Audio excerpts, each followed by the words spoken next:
thank you, Charlelie, to accept the invitation. So you're calling from Spain, correct? Yeah, absolutely. Valencia in Spain. Awesome. Can you please introduce yourself and tell us a bit more about what you're doing in Spain? Sure. So my name is Charlelie Jourdan. Most people call me Charlie, it's much faster. And I describe myself as a creative strategist, which means I'm working mostly on campaigns of advertising. And most of my clients are from the public sector. So what I'm doing for them is try to understand with their budget what sort of impact they can have in terms of advertising and communication. My clients would be the European institutions, for instance, the European Commission, the European Parliament, many lobbyists as well, who are present in Brussels. And I'm living in Spain because I am very fortunate to do most of my work remotely and whether travel to give training, consulting missions, or I'm working from home. So at the moment, the quarantine doesn't affect me that much. I'm quite used to that. I just canceled and postponed lots of my travels outside of Europe. So yeah, creative strategist in the sense where I need information, analyze a lot of data, understand the position of my client, and try to come up with solutions which are new on the market for their campaigns. So information is really key for your job. Absolutely. I mean, you could not work without it. I couldn't, no. I think that's the core component and core business of a good strategist is to first be extremely well informed, understand a lot of different parameters, and manage to summarize that for their clients. So definitely that's part of my main tools of work.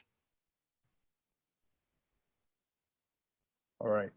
So talking about information, could you share a story that, with your work where information was really, really important? I mean, we mentioned that it's always the case for your work, but is there any particular story that was very insightful and really critical, where without the right information, you could not have succeed with your client? Sure.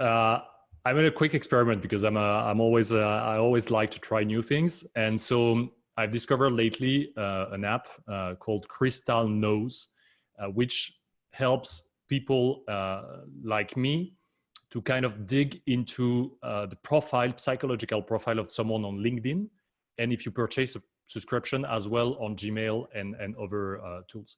So what I did is that actually I analyzed your own profile, Aurelia, and tried to come up with a number of key parameters. So you will tell me if that's right.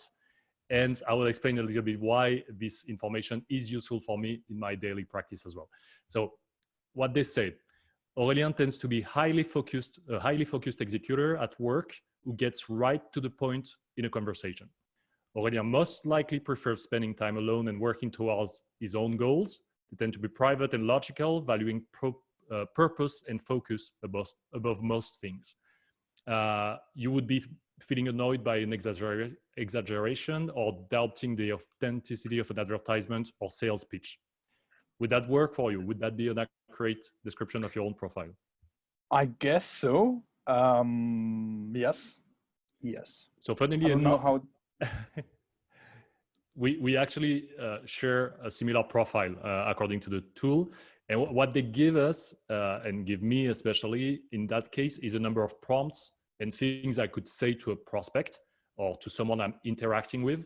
And sometimes when you're delivering recommendation as a consultant, you know that the recommendation itself is not really the core of the work. It's how the person is going to implement that recommendation, how they accept it or not, and what level of confidence they have that this is a better solution than the one they would come up with themselves. And so I have to say I'm not the best person in terms of social skills. So having that help from that software giving me some prompts, some analysis of a profile of someone is amazing. And so I'd say I used it twice already, contacting people I didn't know very well, and they reacted amazingly well. I mean, just introducing certain type of stories for them or certain keywords in my email or the way I was talking, that definitely triggered something. So could be a placebo effect for myself, thinking I have the right information and so I can contact these people properly, or it does actually work. So crystalknows.com if you want to introduce the URL.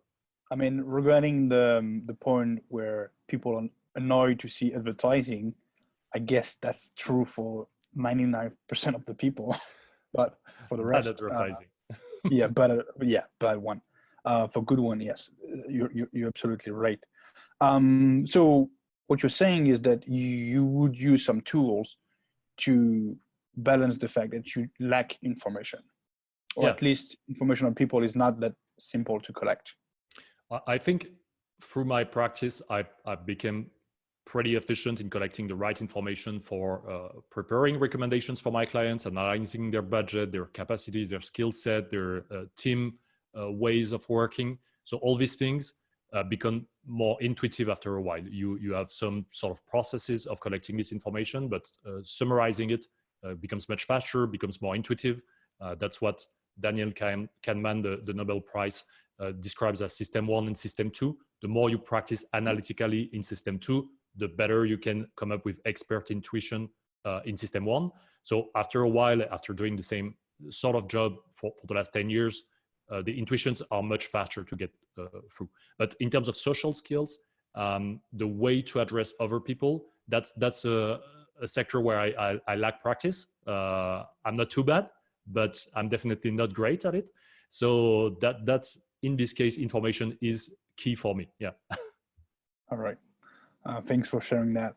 Um, do you have an example, a case study, or a story where you know that you failed because you didn't have the right information or knowledge? So thinking about it, I think I tend to be a collector of information. So in a sense, I always build a huge database of insights and info before doing anything. And in a sense, my main trouble, my main challenge in that case is not lacking of information, but overloading myself with too much information before taking a decision.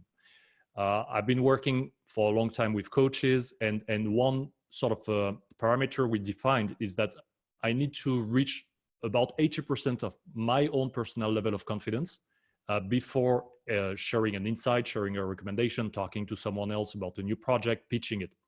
And sometimes reaching this 80% level of confidence means spending a lot of time analyzing things. And as you know, in certain businesses, in certain contexts, being faster is sometimes a key to be successful. And you can't spend that much time in analysis. So in a sense, what I've discovered is that it's not really the lack of information, but the lack of confidence in the information and the amount of sources I need to have so as to execute better. The objective is always to execute faster and better. So I wouldn't say I've ever lacked of information, but I often lacked of decisiveness in using this information at the right moment and probably collecting it faster in a way so that I can execute. I don't know if it actually answers the question, but that's where I feel it impacted me the most. So what I understand from you is that there is a right balance between the quantity and the speed at which you can collect this right quantity of information. So quantity and quality, of course, but so it's not a lack of information. It's really trying to get enough information. Yeah, and the confidence, absolutely. I think there are a number of psychological studies that demonstrate that between people who would gamble on horses, the difference between having 5 different parameters to analyze different horses in a race or 20 parameters to analyze them is marginal. Whether you have five data points or 20, it doesn't change much the type of guesses you can do on the winner of the race. What it does change is the level of confidence of the gamblers. The more parameters they have, the more money they would gamble. And that is basically a problem where you collect too much information and then you become too sure of yourself whether or not you're right, or you collect just the right amount, 5 data points, and in this case, you would have low odds of success like in any gamble, but you would be conscious of that. And I think that's the difference between over-analysis, raising confidence, and probably not always for the right reasons, and just enough information on time, delivered properly so that you can take the right execution and decision path. How do you define confidence in your particular? Is it tangible? Do you look at criteria? How reliable is this source? Do you have a framework? How do you define confidence? So I often work with other people who need to source information for me, and I would raise my confidence criteria according to the process they use. So in a sense, that's actually relate a lot to my way of consuming information in general.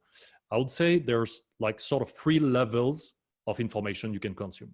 The first one would be the information created by researchers, for instance, when they create a super large sample of tests, come up with a pretty moderate type of opinion and very some breakthrough in information, new things, but with keeping a lot of the complexity of what they've done. So it's measurable, it's something that can be peer reviewed, the type of thing you would find in an academic research. And then you have a second level of information, which are the people who can tell stories out of this very great raw material of a researcher and tell this story a little bit better. So you would have in books, for instance, The Power of Habit from Charles Duhigg, which is an amazing interpretation of lots of different academic research by a journalist who's by trade a scientific journalist. And the guy makes it super exciting, very appealing, but it comes from this sort of level one of raw research. And that I would call level two. So that level two makes it more appealing, more interesting, a little bit more addictive as well. But it's a great and correct interpretation, usually also validated by sources. And then you have a level three of information, which is the sort of world we evolve in, blogs, journalists who kind of catch whatever news from a news agency, just repurpose it or copy paste it. Lots of documentaries are not great as well in terms of investigation. And so this level three of information, which is kind of superficial, is built for addiction mostly. That's the business model of most of distributors of information. And I would say whatever we find in this level three of information is very rarely something we can immediately use or which is actually accurate. It's mostly truncated out of reality.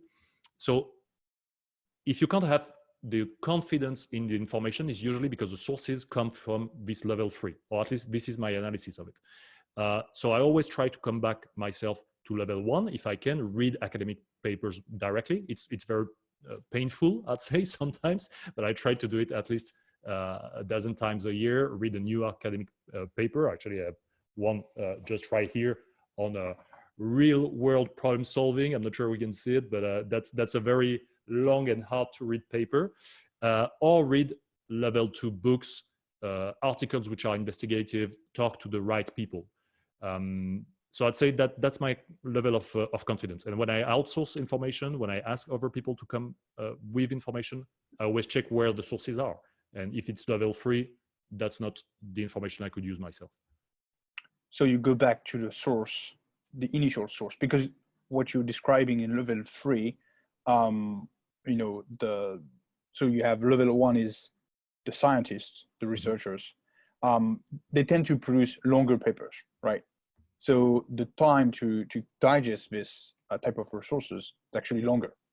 So you prefer to go back to the initial source of information. That's what you're describing, right? When I can, absolutely, when I can.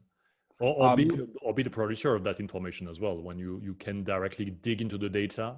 For my clients, that would be, I don't know, pouring through tons of social media data, Google Analytics, lots of their direct investment, understanding what they've published in terms of advertising and communication in the past. That is myself doing that work of research. But yeah, what I would try to avoid is definitely getting this level three superficial type of information, which is rarely accurate and most often disrupt my analysis. Yeah. So you, if I understand you properly, you're absolutely not a big fan of apps like Blinkys that give you some shortcuts on books, you know, highly digested summary.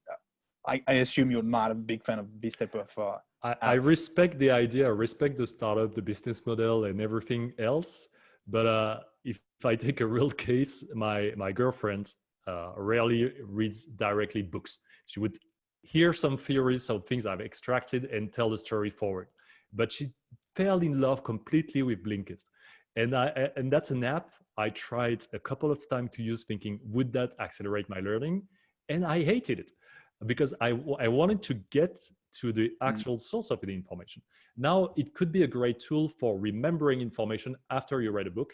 I can analyze that as a sort of index cards and or flashcards where you're reading.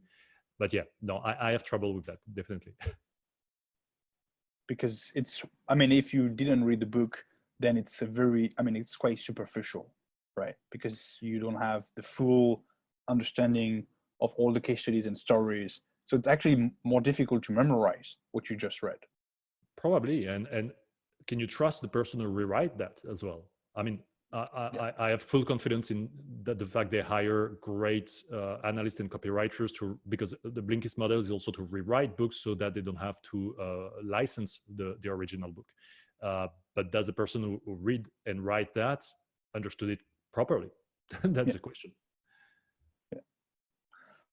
All right. Thank you very much for sharing all of that. Do you have a last piece of advice? Or I mean, you mentioned some books that are actually, I read those books and they're really interesting. Do you have any tips or any advice to navigate this, very toxic environment, very noisy environment, information overload? Do you have any piece of advice that you would like to share? I'd say that's something I've taught a lot as well in my courses of communication. So there's a very interesting model, which is a kind of triangle, where you understand that any product which share information is built for one of the three reasons: whether to produce a lot of appeal, meaning it has to be sexy, it has to trigger some sort of emotion in you, and you want more of that. That is usually what we do in marketing. For products, you want to generate a desire. So this has to be very appealing. Then you have a second parameter, which is comprehension. How easier it is to understand a complex topic thanks to that. And so if you take an academic report, that's supposed to make your life easier than doing the research yourself. So it's built for comprehension. It's built for understanding the world at a faster pace. And then you have a third one, which is sort of the mechanism of addiction. And so when you think about, and this mechanism of addiction, actually it's called a retention, or how much you memorize and remember information. And when you think about addiction, it's all about remembering the not that much about whatever you read, because you have to come back and read again, or you have to consume a lot of the same thing again and again. So you can't have a big retention, big memorization of that. So now when you think about the news, are they built for you to understand the world? Well, that's what they tell you. Sell complexity in the form of a shorter article. But then the biggest thing they are built for is for addiction. You have to come back to the news every day. And a very simple test anyone can make is, I've read the newspaper yesterday, so take that thought experiment. How many of the articles do I remember? And in most cases, you won't remember even one article, while you probably peered through dozens of journals, articles, whatever content you've been consuming. And so once you realize that, you have to guide yourself and decide to adjust your behavior towards consuming entertaining content as a sort of addict of news, and that's fine if you're in this mood, or understanding the world differently and memorize it. And in my case, that means, like, for the last 3 or 4 years, I think, I've completely cut the news. I don't have like a regular TV at home, so I only choose, curate, and pick the content I want to watch. Still a big fan of Netflix, so sometimes I slip. But for the news, I check only the news twice a week for 10 minutes. And I know that if something is important, like right now a virus and I'm in quarantine, someone else will tell me that news. So everything that has a direct influence on me, I will learn anyway. And the things I'm not supposed to get an interest in because I don't have an influence on that thing, and that's probably not the right source of information, I'll just cut it from my regimen. So it's kind of a diet of information. And that allows me to do my work much deeper and properly. So there's no fear of missing out. For you is really joy of missing out and cutting all the crap that you can see online. And when I see my friends and how they feel about this current crisis, how paranoid some of them can be, and I understand the feeling. And the fact that I'm completely relaxed, using a lot of my hours for deeper projects, I feel I took the right decision. I believe that too. So, all right. So you mentioned 2 books. Mhm. Is there maybe a third one that you would like to share? So you mentioned Thinking Fast and Slow, Yeah. and The Power of Habits. Is there a third book that you would like to recommend? So the one I'm reading at the moment is Alpha Brain, I think it's called. So it's from an investor who made an amazing book on. It's actually a mix between decision making and investment. So if you're not directly an investor or trader, that certain parts are a little bit more complex to understand. But it's all about the decision making process that takes out emotions from the decision. And for a trader, it's extremely important because they play with money, a large sum of money. So any emotion can be a very big disturbance in the end. And yeah, I think it's Alpha Brain, it's called, and amazing book because it's very similar to what Ray Dalio is talking about in Principles. So another hugely successful hedge fund investor. But in that case, Alpha Brain digs into what they actually do as decision-making processes, while Ray Dalio is more on the principles. So right, a great book. I'll recommend it if you're in hardcore reading, but amazing one. All right. I will have a look and probably put it in the description of this video. Thank you so much for sharing those stories and experience with us. All the best. Thank you for your time. And Thank you for asking these questions. Great podcast. So long live the podcast. thank you very much. Bye bye. Thank you. Bye. Stay safe. Yeah, I will.